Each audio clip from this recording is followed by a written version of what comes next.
Most advisors I coach are working 60 hours a week and going nowhere. And it's not because they're lazy. It's because they're stuck in the wrong bucket. There are only 4 buckets your work can fall into. 3 of them grow your practice. 1 of them feels like work and quietly kills it. That 4th bucket is where most advisors live. And today I'm going to show you all 4, name the trap, and give you the exact filter I use every morning to avoid bucket 4 work.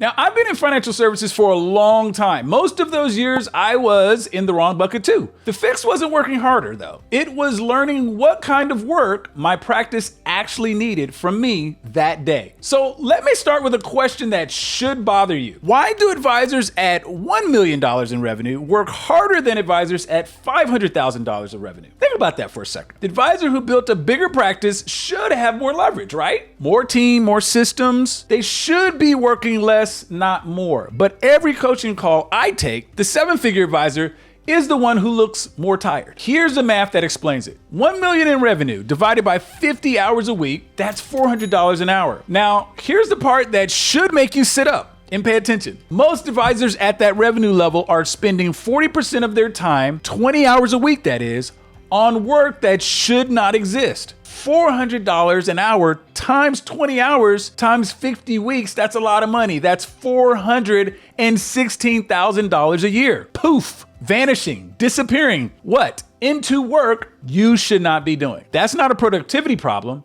That's a leak. And almost every advisor I ever coached has it. Now, the fix is not a new app. It's not a better calendar. It's not hiring another junior.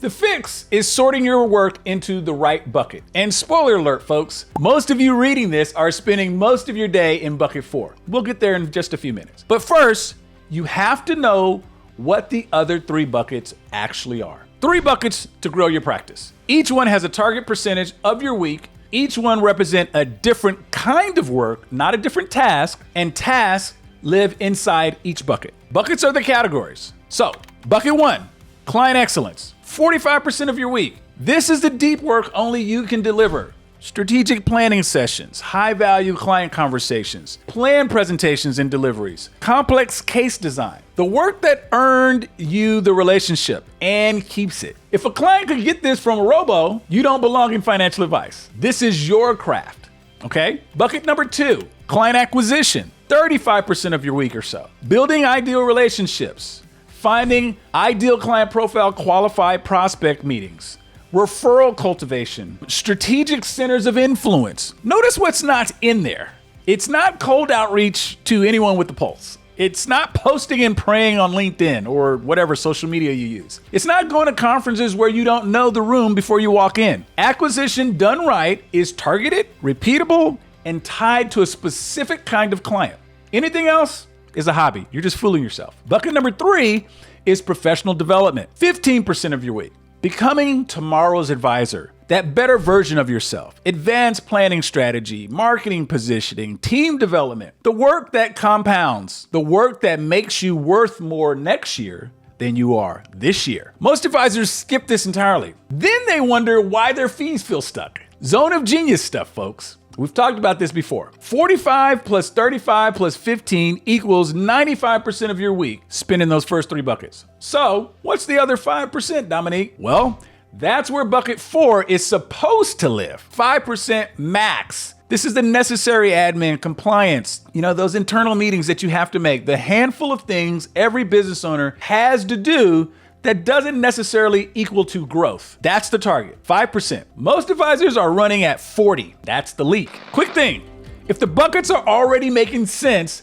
this is the kind of stuff I drop every Thursday on this channel. No fluff, just the stuff I'd put in front of an advisor I was actually coaching. So hit the subscribe button. Let's keep going. Now let's break down bucket number 4, the one you came here for. Bucket 4 is the work that looks like work, but really isn't. It feels productive. It fills your day. It makes you tired. And it doesn't move a single thing forward. I have a name for this in my own practice. I call it playing office. Here's what playing office looks like. And tell me if any of this sounds familiar. You're running 4 different service tiers. One for your top clients, one for the next group, one for the ones who pay less, and one for the ones who only call when something breaks. Your team spends 15 hours a week tracking who gets what. That's playing office. You've got 180 clients, and the bottom 80% of them generate 20% of your revenue, and you won't fire any of them because you're afraid of the conversation. So you keep them, and you keep paying that tax on your calendar over and over. That's playing office. How about this? You're racing between 2 offices, 2 screens, 8 tabs, and your phone, telling yourself that chaos means business is good. It doesn't. It means your system is broken, my friend. That's also playing office. Or you're answering emails at 10 p.m. for a relationship that pays you 4 basis points. That's playing office. You're not running a practice. You're running a prison with better furniture. Let that sit for a second. You've scaled revenue. You did not scale freedom. Every new client added complexity. Every hire created more management for you. Every system needs maintenance, and the work it takes to keep all that running, that's the $416,000 that just walked out the door. The leak isn't the task. The leak is the system creating the task. Real quick, if this is hitting, I write a deeper version of this thinking once a month in the Architect's Edge newsletter. It's free, there's no upsell, just the kind of thing I would want to have read when I was the guy in bucket 4 not knowing it. Link is in the description. Now back to it. Now here's how it gets fixed. And I'll tell you exactly what I did because the move is quite simple. The execution is what's a little difficult. I once had too many clients. 80% of them were generating 20% of my revenue. I was running too many service tiers, working 65 plus hour weeks, and 40% of my time was in bucket 4. I knew it. I just didn't want to do anything about it. It was pretty uncomfortable because the conversation felt scary. So I did the move that every advisor I coach now eventually does, or they stay stuck. Step 1, I raised my fees 40%. Step 2, I transitioned the bottom 60% of my client list to other advisors who were a better fit for those relationships. Not fired, transitioned, or graduated. Some of them are still grateful. Step 3, I built one service model for my ideal client profile. Same deliverables, same cadence, same experience for everyone who fit the profile. The buckets got rebalanced. Revenue per household went up and my hours went down. Bucket 4 dropped from 45% to about 5%. So it's not theory, that's the move. And it's available to almost every advisor watching this video right now. Yes, that means you. But here's the thing, you can't do this if you don't know your numbers. You can't plug a leak you can't see. Most advisors couldn't tell me right now what their percentage of their week is in bucket 4 versus bucket 1 because they've never measured. The first move is the audit, not the fee raise, not the client transition, it's the audit. You have to know which bucket your time is actually living in before you can move any of it. Now, there are 2 kinds of advisors in this business, and we've talked about them before on this channel, operators and architects. Operators run the practice. Architects design a practice worth running. Operators measure their day in tasks completed, whereas architects measure their days in buckets balanced. Operators get pulled into the work. Architects choose the work they want to do. Operators feel productive when they're tired.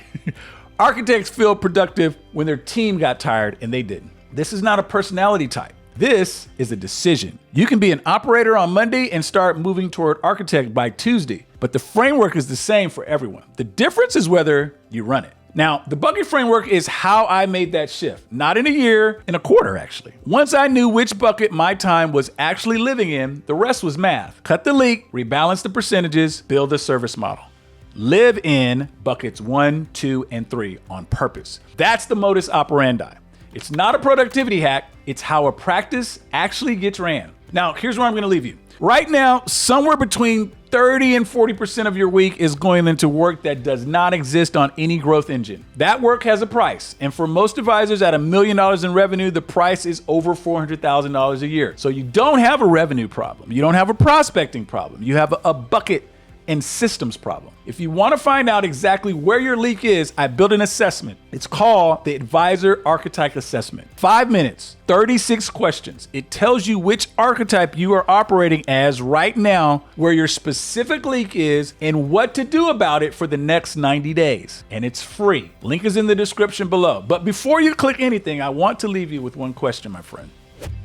If 40% of your week right now is in bucket 4 and you keep that pattern for the next 12 months, what is it going to cost you? Not in dollars, although the dollars are real. The $416,000 we did the math on earlier, that's just the surface number. What does it cost you in the practice that you say you wanted to build? The kind of clients you said you want to work with? The version of you that you said you'd be by now. That's the real Bill. You don't have a revenue problem. You have a bucket problem. If this hit subscribe. New episode every Thursday. Next week, I'm going one level deeper inside what one of these buckets specifically means, and you don't want to miss it. I'm Dom Henderson. Now go build something you're proud of.